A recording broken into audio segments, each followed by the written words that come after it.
The Origins of the Mages Guild by Archmage Saileth. The idea of a collection of mages, sorcerers, and assorted mystics pooling their resources and talents for the purpose of research and public charity was a revolutionary concept in the early years of the Second Era.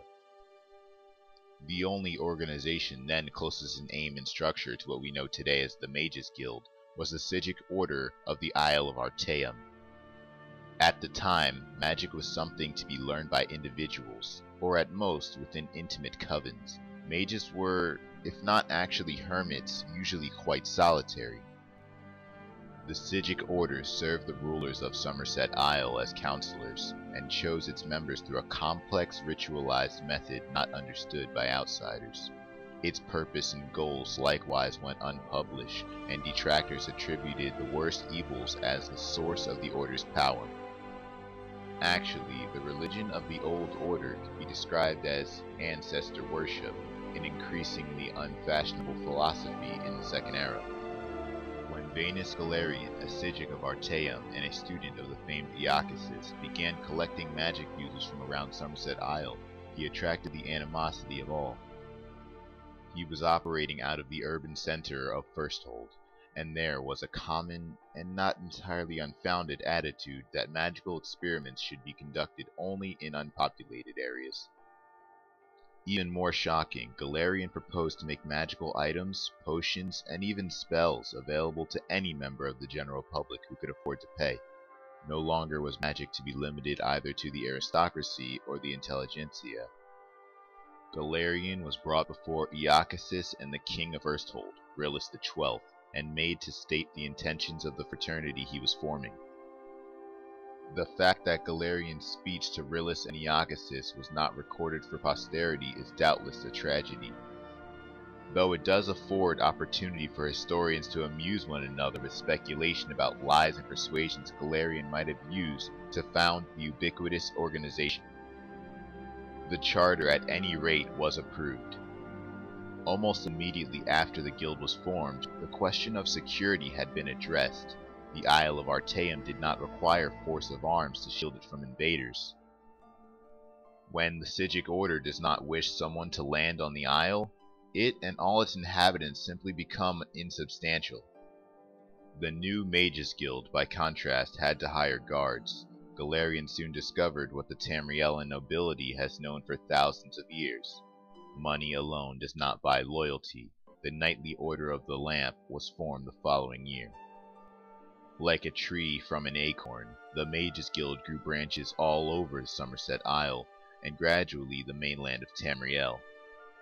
There are numerous records of superstitious or sensibly fearful rulers forbidding the guild in their domains, but their heirs, or heirs' heirs, eventually recognized the wisdom of allowing the guild free rein.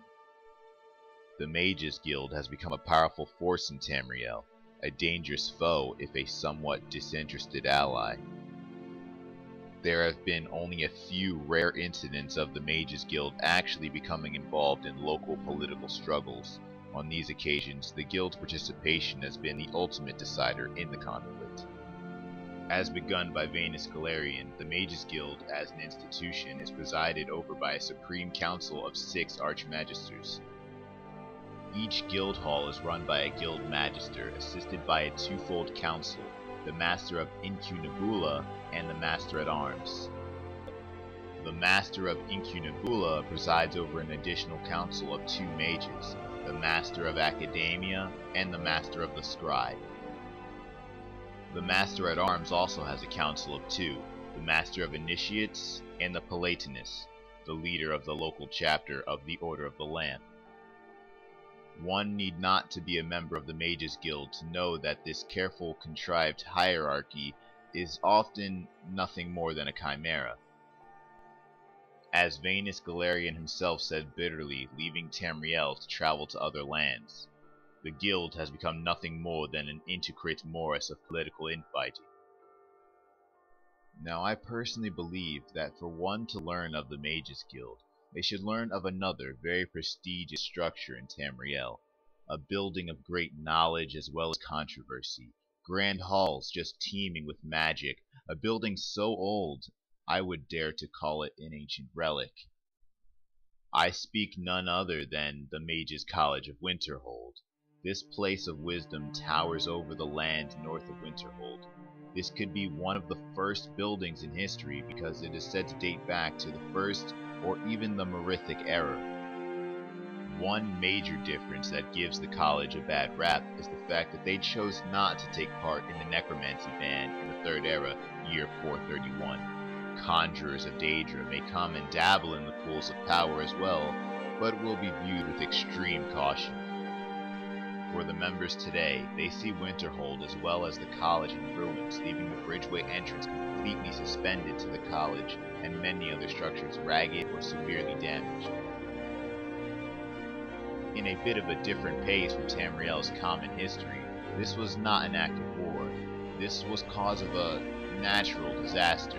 I use the word natural lightly. During this event, known as the Great Collapse, a fierce storm swept in from the Sea of Ghosts, causing huge waves in northern Skyrim.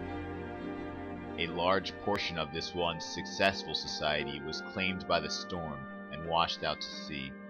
This was not only a great collapse to the city, but the morale of its people. Through all the struggles and hardships, this impactful landmark on Tamriel is constantly pumping out some of the brightest battle mages and spell swords today. Alright, thanks so much for watching, guys, but we've recently had an addition to the Elder Scrolls Defined series. He goes by the name of Jordan Phillips, but let's meet who he really is. Jordan Phillips. The Aedra have gone to create Nirn and all mortal races, but you have opted out. 15 Daedric princes have taken the form of mortals, but you have opted out. You are the keeper of knowledge and ruler of Apocrypha, the prince of fate and memory. Welcome to One Pixel Gaming and the Daedric Princes, Hermaeus Mora.